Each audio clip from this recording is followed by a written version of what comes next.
मैतरानी से हरिश्चंद्र ने पूछा, देवी जब मैं आ रहा था तब तुम झाड़ू लगा रही थी और जैसे ही तुमने हमें देखा तो झाड़ू को डाल दिया और रोना प्रारंभ कर दिया। तो मैतरानी बोली, महाराज रोने का कारण कुछ और है। बोले क्या? अरे तुम्हारी बंसी हुई है अब दुनिया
हरिश्चंद्र महाराज को देख के महतरानी बहुत महतरानी बोली, महाराज आप संतानहीन हो जिससे हमें आपके चेहरा को निहार करके एक दिन नहीं 4-4 दिन भोजन नसीब नहीं होता। परीक्षित जी महतरानी के वचनों को सुनकर के महाराज हरिश्चंद्र को बहुत बुरा लगा। हम एक राजा हैं और राजा को निहार करके अगर प्रजा के लोग दुखी हों तो ऐसे राजा को तो मर जाना चाहिए।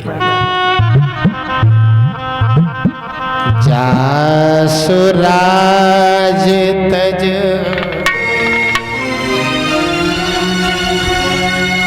प्रजा दुखारी नृपो अवश्य नरक अधिकारी। जिस राजा को निहार करके प्रजा के लोग दुखी हों तो वो राजा परीक्षित जी एक नरक का अधिकारी होता।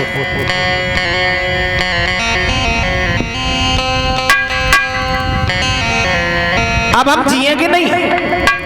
घोड़े पर महाराज हरिश्चंद्र सवार हो गए और घोड़े पर सवार होकर के परीक्षित जी महाराज हरिश्चंद्र मरने के लिए कहां पहुंच गए?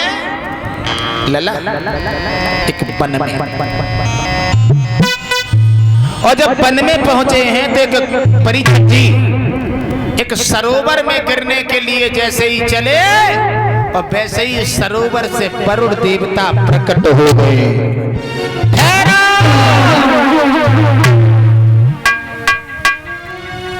रुक जाइए, रुक जाइए। हरिश्चंद्र रुक गए। कौन हो तुम? मैं। हाँ हाँ तुम। मैं अयोध्या का राजा हूँ। वाह भाई वाह, अयोध्या के राजा होकर के तुम रो रहे हो? स्वयं रोने वाला राजा किसी को हंसा नहीं सकता। किसी के दरवाजे पर भीख मांगने वाला किसी के हाथ पर कुछ रख नहीं सकता। कैसे राजा हो तुम रो रहे हो? मैं अकेला नहीं रोता हूँ महाराज। कौन कौन रोता है? मेरी घर पर मेरी पत्नी बहुत रोती है। काई को रोती है? महात्मा जी हाँ हाँ बताएं मेरी पत्नी काहे को रोती है? बोलो ना, दिल खोल के बोलो, तुम्हारी पत्नी काहे को रोती है? तो हरिश्चंद्र बोले, महात्मा जी सुनो, मेरी पत्नी इसलिए रोती है, इतने दिन भर संतान भई दुनिया सब हंसी उड़ाती है, लोग हमें निबल बतलाते ही मेरी पत्नी बाज कहती है।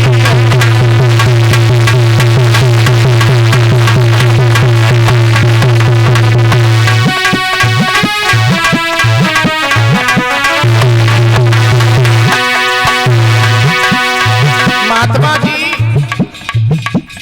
सुन रहे हो ना?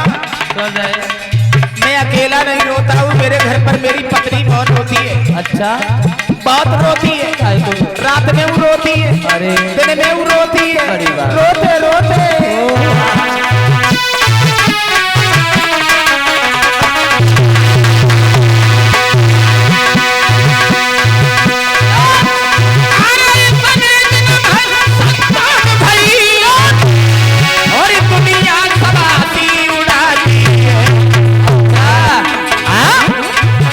लोग हमें निबल बतलाते हैं, मेरी पत्नी बाज कहती है।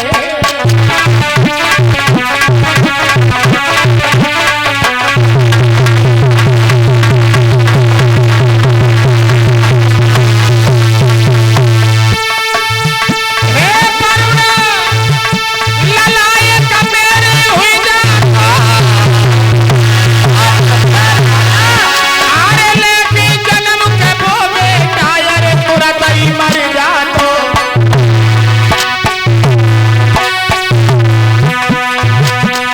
भैया सुन राजा की बात वरुण ने कही कलाई, भैया सुन राजा की बात वरुण ने कही कलाई।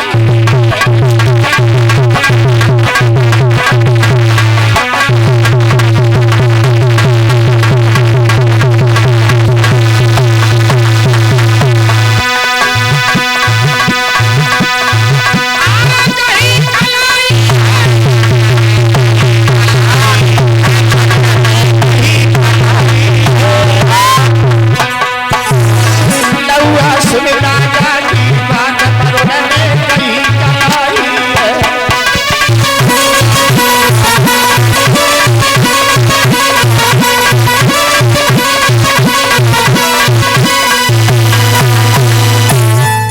हरिश्चंद्र परीक्षित जी रोने लगे। वरुण देवता के सामने परीक्षित जी हरिश्चंद्र आंसू बहाने लगे। बाबा जी हाँ, मैं अकेला नहीं रोता हूँ, अच्छा, मेरी पत्नी बहुत रोती है। बच्चा के लिए? हाँ, मेरे घर में कोई संतान पैदा नहीं हुई। अच्छा, मैं ये नहीं चाहता हाँ हाँ कि मेरे घर में संतान पैदा होके हमारा नाम चलाए। हाँ हाँ, ईमानदार आदमी है। नहीं, पुत्र पैदा हो जाए हाँ हाँ, और पैदा हो के मर जाए। अच्छा, हाँ, कोई बात नहीं, एक काम करना, क्या? तुम्हारे घर में बालक तो आ जाएगा, लेकिन आपको एक यज्ञ करना पड़ेगा, उसमें अपने बालक को काट काट के बलि चढ़ानी पड़ेगी। बाबा हमारी पत्नी के गर्भ से पुत्र पैदा हो जाएगा? हो जाएगा, हो जाएगा, हमें बेटे का मुखारबिंद देखने को मिल जाएगा? मिल जाएगा, मिल जाएगा, बाबा का वचन है। महात्मा जी हाँ जी, मैं कसम खाता हूँ तुम्हारी। हमारी खा रहे हो, बड़े ईमानदार आदमी हो। चलो कोई बात नहीं, हम तुम्हें कसम खाता हूँ तुम्हारी, अरे फिर कहते ही हमारी, पुत्र पैदा हो हाँ हाँ, उसे काट काट के यज्ञ में बलि चढ़ा दूंगा। कोई बात नहीं, तुम चले आना। हाँ हाँ, हम आएंगे, समय पे आएंगे। ना ना, हम सत्यवादी हैं, कोई ऐसे वैसे राजा लेकिन बात को फिर देखो गड़बड़ मत हो जाना। नहीं महात्मा जी, ठीक है, तो ये फल ऐसे वैसे राजा थोड़े ही ना स्टाल लगे हैं। परीक्षित जी, तो वरुण देवता ने कहा पुत्र पैदा हो, यज्ञ में बलि चढ़ा देना। परीक्षित जी हरिश्चंद्र लौटे आए। वरुण देवता की ऐसी कृपा हुई जो हरिश्चंद्र के आंगन में रानी तारा के गर्भ से एक लड़का पैदा हुआ। और जब लड़का पैदा हुआ तब अरे आंगन में बजी बधाई,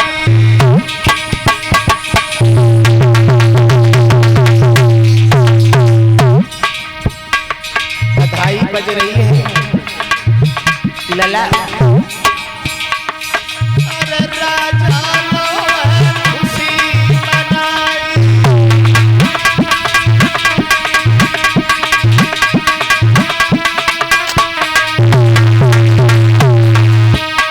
परीक्षित जी लड़का पैदा हो गया।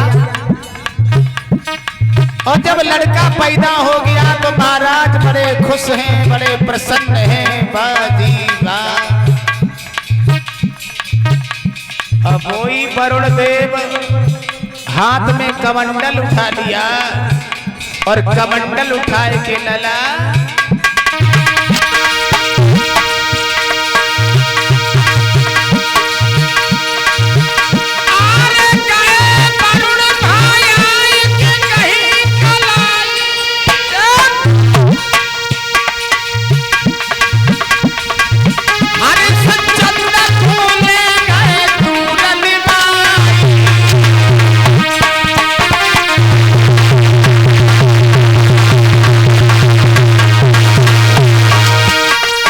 हरिश्चंद्र पुत्र पैदा हो गया ना, वाह भाई ना।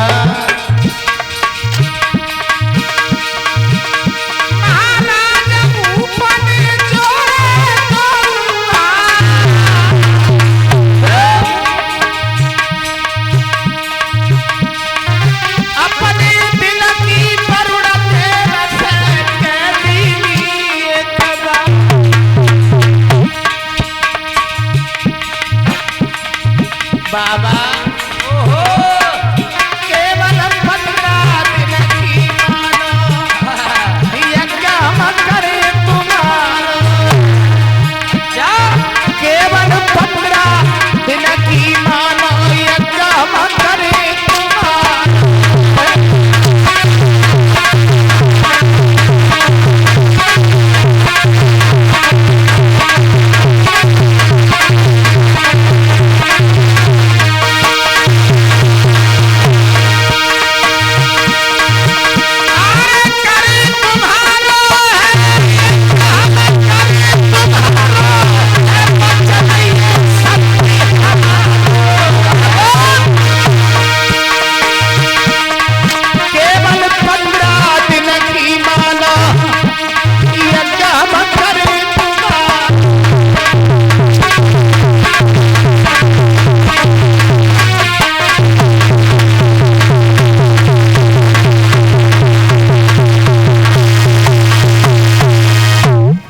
परीक्षित जी वरुण देवता की कृपा से पुत्र जब पैदा हुआ तो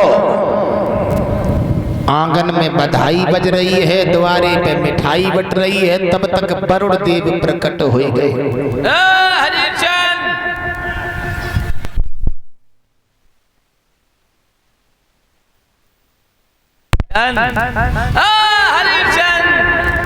आइए महात्मा जी आइए। मुझे क्या पहचान लिया आपने? महात्मा जी। हाँ जी। आप? हम मैं, मुझे पहचानते हो? हाँ पहचान लिया। कौन है हम? जनवरी में कंबर बांटे गए थे, वे कंबर ले गए थे तुम। बेकारी बाबा समझा मुझे। तुमने अभी सही नहीं पहचाना, सही तरह से पहचानो, हमारी तरफ देखो पहले, ध्यान से पहचानो। महात्मा जी। हाँ हाँ, एक तुम्हारे साथ में एक शिष्य और आता था, वो हाँ हाँ वो भी छुट्टी पे है। तू महात्मा तुम नहीं। साथ साथ रहते थे। गलत बात, तुमने पहचान नहीं पाया। ये भीड़ भाड़ कैसी है? अरे भीड़ भाड़ी क्या, सुबह लड़का पैदा हुआ तुम्हारे घर में? हमारे तुम्हारे? हमारी पत्नी के। हाँ सुबह ही पैदा हुआ। चलो कोई बात नहीं, वो बालक किसकी कृपा से पैदा हुआ है? किसकी कृपा से? एक बाबा मिला था बहुत पहले। कौन मिला था? बाबा था। बोल तो कैसे? अरे नहीं नहीं नहीं, ये देखो अरे काम निकल गया था, ऐसे ही बोलेंगे। अच्छा काम नहीं करियो। हाँ किसकी कृपा से हुआ था? कौन बाबा थे? कोई जल में रहता था। हैं? इधर देखो, हम वही बाबा हैं। ए महात्मा जी तुम बहुत गलत बात है हरी। तुम पहले दाढ़ी तुम्हारी लंबी लंबी थी, अब छोटी हो गई, इसलिए हम पहचान मैंने जुआ ये थे तब तक कटवाए थे। मेरी बात सुनो महात्मा जी। बालक को निकालो। कहाँ है बालक? उठाओ और अभी यज्ञ में काट काट के बलि चढ़ा दो। महात्मा जी हाँ। चिल्ला काहे को रहे हो? चिल्ला नहीं रहे, तुम बहुत देते हैं। अब ये दो महात्मा तुम्हारे साथ में आए हैं। ना ना जे कौन वाले बे हुए तखत पे बैठे। हाँ। आश्रम पे रात है, हमारे पे पुजारी है। महात्मा जी 15 दिन बाद हम बच्चे के यज्ञ में बलि चढ़ा देंगे। नहीं नहीं, गलत बात। देखो तुम अपनी बात से अब मुकर रहे हो। कम करो मेरी आवाज, कम करो। महात्मा जी हाँ। 15 दिन बाद चले आइयो। 15 दिन बाद? ऐसे वैसे राजा थोड़ी सत्यवादी है। सही बता। सही बता। लेकिन फिर आऊंगा, पेट्रोल डीजल बहुत महंगी है, इसका ध्यान रखना। महाराज बरोड़ लौट गए, 15 दिन बाद आए गए। हरिश्चंद्र ने फिर बहाना बना दिया।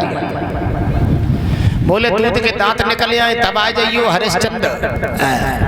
फिर बहाना बना गए। बरोड़ बोले देखो अब की बार आऊंगा तो हम जाएंगे नहीं। बोले ना, दूध के दांत निकल आए। बरोड़ देवता फिर आ गए।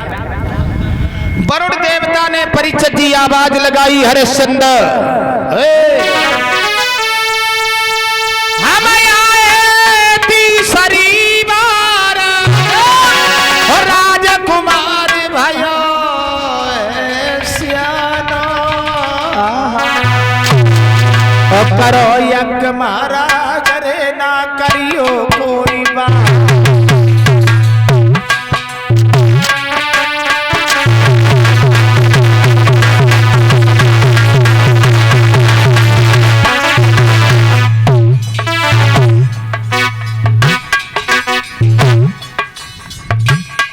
यज्ञ में लड़का को चढ़ाओ। तीसरी बार हम आए हैं, याद रखना। हरिश्चंद्र मौं की ओर क्या देख रहे हो? सुनो ना।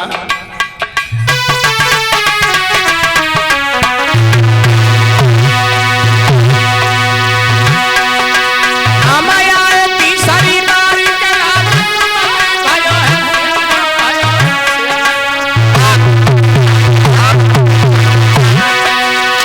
करो यज्ञ महाराज रे ना करियो कोई बात। निकल आए दाता हमारी बात आज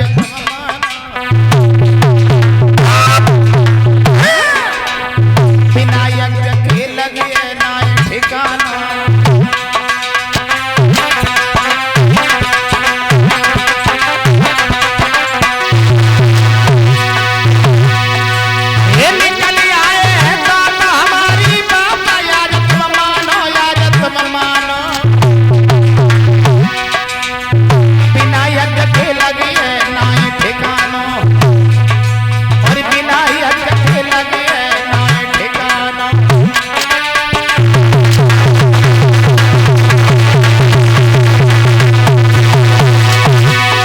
हरिश्चंद्र फिर झूठ बोल गए।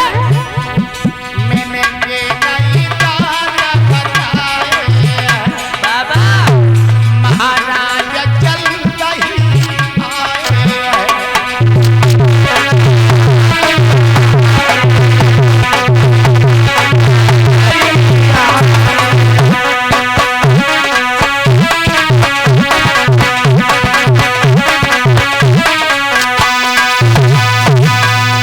परीक्षित जी हरिश्चंद्र झूठ बोले गए।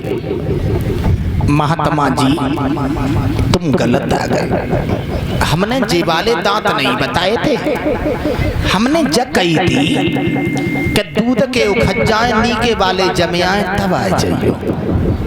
परीक्षित जी वरुण देवता ने श्राप दे दिया हरिश्चंद्र लला जी घाम बंद करो जी, घाम आ रहा। बहुत गलत बात है टेंट वाले भैया। नतीजा ये हुआ हरिश्चंद्र महाराज जो थे वो परीक्षित जी झूठ बोल गए। वरुण देवता के श्राप से हरिश्चंद्र के शरीर में जलोदर रोग हो गया था। जलोदर रोग के कारण परीक्षित जी हरिश्चंद्र बड़े पीड़ित हुए थे। गोस्वामी तुलसीदास जी कहते हैं दुनिया में कोई सुखिया तो परीक्षित जी हमने देखा ही नहीं। लिखते हैं